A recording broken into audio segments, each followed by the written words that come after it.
Picture this. You're driving to work. The clock says you're already late. Your mind is already doing that thing it does when money is tight. Counting. Counting minutes. Counting how many days until payday. And then it happens. That light. The check engine light. Your stomach tightens. Not because you don't understand what it means, but because you already know what you don't have. You need about $300 to fix it. You check your bank account. $42. That's it. No buffer. No just in case. So you do what millions of men do every single day. You ignore it. You turn the radio up. You drown out the rattle. You tell yourself it can wait. You tell yourself you'll handle it when things calm down. And you know what the worst part is? You don't even feel irresponsible. You feel cornered. 2 months pass. The car doesn't make it. It dies on the highway. You're stuck on the shoulder. Cars fly past you like they don't even see you. Tow truck, $200. The original issue? It didn't just sit quietly. It spread. It broke something bigger. Transmission's gone. Now it's $2,000. You miss work. You miss shifts. You lose income. That $300 problem? It just turned into a $2,500 disaster. That wasn't bad luck. That wasn't a character flaw. That was math. And most men were never taught how brutal that math really is. Here's the truth most people never say out loud. Being broke is expensive. Not emotionally, not metaphorically, financially, mathematically, systematically expensive. And if you've ever felt like you're working harder every year but staying in the same place, if you've ever felt like one bad week could erase months of progress, if you've ever felt like you're constantly reacting instead of building, this video is for you. Because today, we are not talking about stocks.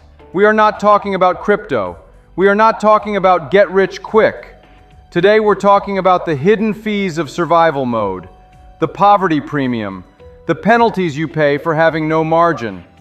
There's a concept that explains this better than most financial advice ever will. It's called the boots theory. A man with money buys $50 boots, real leather, proper stitching, built to last. They last 10 years. A man without money can't afford that. He buys $10 boots, cheap materials, weak soles, disposable. They fall apart after one season. So next year he buys another pair, and the year after that, and the year after that. 10 years later, the poor man has spent $100.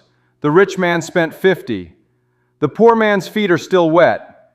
The rich man is dry, comfortable, and ahead. That's the hidden tax of being broke, and it shows up everywhere. Toilet paper. If you have $50 free, you buy in bulk. Cost per roll is low. You're set for months. If you're broke, you don't have $50 to lock up in toilet paper inventory. You have $4. So you buy the small pack at the corner store. High markup. Same product. 3 times the price. You didn't choose to pay more. You were forced to. Laundry detergent, diapers, soap. If you are broke, your inflation rate is higher. Not because the world charges you more for existing, but because you're locked out of the only discounts that matter, scale and timing. You're not buying what's smart, you're buying what's possible. Now let's talk about banks, because this is where the mask comes off. If you have $10,000 in your account, banks treat you like royalty. No fees, no penalties, sometimes even rewards. But if you have $20 and one forgotten subscription hits, and you go -5, they charge you $35. You borrowed $5 overnight. It cost you $35. That's a 700% interest rate. If an individual did that, they'd go to jail. When a bank does it, it's policy. And those fees are not accidents, they're business models. If you're short on time and short on money, you pay. Now hear this clearly. This isn't about shame. A lot of gurus talk like poverty is a personality. Like if you just stopped buying coffee, you'd be wealthy. But reality is this: when you have no margin, life gets more expensive. And then something worse happens. your brain changes. When people live under real financial stress, the brain goes into scarcity mode. It's like having 20 tabs open in your mind and you can't close any of them. Rent, gas, food, bills, medicine, work, the next emergency. And when your mind is overloaded like that, you lose cognitive bandwidth. You make worse decisions, not because you're dumb, but because your brain is fighting for survival. That's why payday loans exist. That's why credit cards get maxed. That's why people buy the cheap option that breaks. Because your mind isn't thinking in years, it's thinking in hours. The Boots theory isn't just about money, it's about mental energy. And it has a deeper cost. Being broke doesn't just drain your money, it drains your identity. When every decision is about survival, you stop asking bigger questions. Who am I becoming? What kind of man am I building? What does my future look like? Those questions feel dangerous when you're overwhelmed. So you stop asking.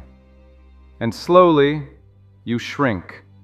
You stop planning 5 years ahead. You stop dreaming out loud. You stop believing discipline even applies to you. You tell yourself, I'll think about that when things calm down. But survival mode doesn't calm down. It just becomes your normal. That's how men lose a decade. Not in one dramatic collapse, but in 1,000 small delays. Now let's talk about the big traps that keep men stuck. Cars.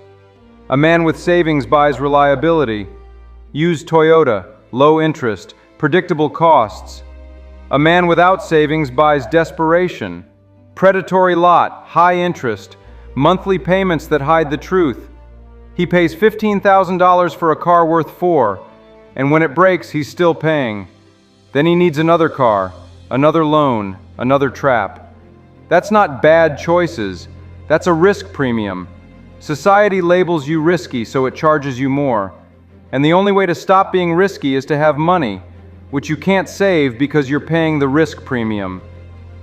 Housing works the same way. Rent is 100% interest. You pay every month. You build nothing. Ownership lowers costs over time, but ownership requires a down payment. And if rent eats half your income, you never build one. So you stay renting. More expensive, less stable, always temporary. And then there's time, the quiet thief. If you have resources, tasks take minutes. If you don't, they take hours. Laundromats, buses, long lines, time you can't invest, time you can't rest, time you can't use to build skills. Poverty steals futures 1 hour at a time. Now 2 more traps most men don't notice until they're deep inside them. Trap 1, the monthly payment illusion. They don't sell you the price, they sell you the payment. $50 a month, $99 a month, $200 a month. And when you're tired and stressed, that sounds manageable. But monthly payments are how you rent your entire life. You rent your phone, you rent your transportation. And when you rent everything, you own nothing. No leverage, no escape. Trap 2, the credit score spiral. If your score is high, you borrow cheaply. If your score is low, you borrow expensively. That means the exact same car costs you more. The exact same insurance costs you more. Sometimes even the exact same apartment costs you more. So if you're behind, the system charges you extra to catch up. Now it would be easy to stop here and say, the system is unfair.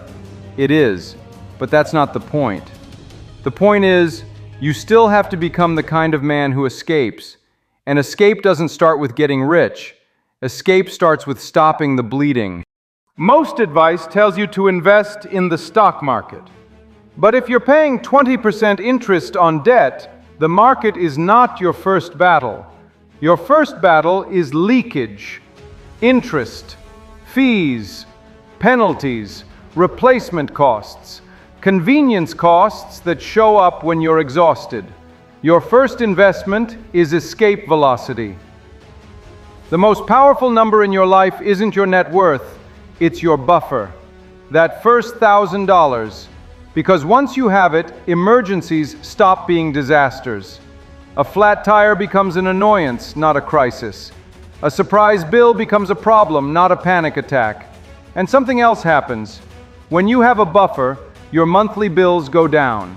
You can raise your insurance deductible. You can avoid overdraft fees. You can buy in bulk. You can fix small problems before they become expensive ones. Money saved reduces future expenses. That's the hidden equation. This is where discipline matters. Not discipline as punishment. Discipline as delayed comfort for permanent freedom. When extra money shows up, the temptation is relief.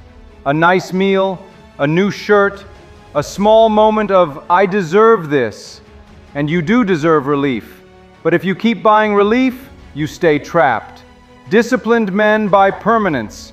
They buy solutions. They buy the version of life that doesn't keep charging them emergency fees. They think in total cost of ownership, not monthly payments, not what can I afford this week, but what will this cost me over my life? There's a line every disciplined man crosses exactly once. On one side you ask, can I afford this right now?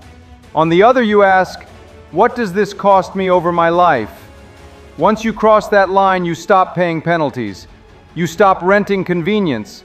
You stop buying the same problem twice. You start buying final solutions. Now here's something practical. Do a vampire audit, because being broke creates vampire costs. Costs that quietly drain you while you're trying to survive. Look back 60 days. List every fee, every interest charge, every late penalty, every rush payment, every convenience charge. No judgment, just clarity. Then circle the one that multiplies the most. Not the one that hurts today, the one that keeps hurting tomorrow. Often it's high interest debt. Sometimes it's a brutal car loan. Sometimes it's a habit that forces convenience spending. Pick one leak and go to war on it for 30 days. Sell what you don't use. Take an extra shift. Cut non-essentials. Not forever, 30 days. Because you're not trying to suffer, you're trying to buy freedom. At Rewired Reality, this is the doctrine. Discipline isn't restriction. Discipline is buying your future in advance. Every disciplined decision you make today is a bill you never pay tomorrow. Build the buffer. Kill the vampire costs. Buy reliability. Then build leverage, skills, systems, and standards that make you harder to trap next year than you were this year. Nobody warned you that being broke was expensive. Nobody explained the math. Now you see it. And once you see it, you don't get to unsee it. So the question isn't whether the system is fair. The question is whether you're willing to build the discipline to stop funding it. One buffer. One permanent fix. One decision that doesn't need repeating. That's how men rebuild. If this video hit you, share it with someone who needs it. Men talk about wins, not traps. And if you want more tools like this, more frameworks, more discipline, subscribe. Comment the line that hit you hardest. And if you're starting from zero, comment Day 1.